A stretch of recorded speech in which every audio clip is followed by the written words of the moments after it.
Peacocks, or more accurately peafowl, as peacock technically refers to the male, are not native to the USA but have established feral populations in several areas.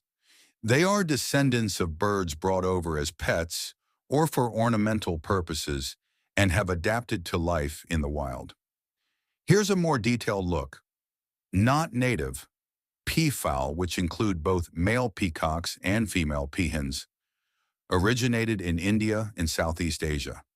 Established populations. They have become naturalized in some parts of the U.S., particularly in warmer regions like Southern California, Florida, and Hawaii.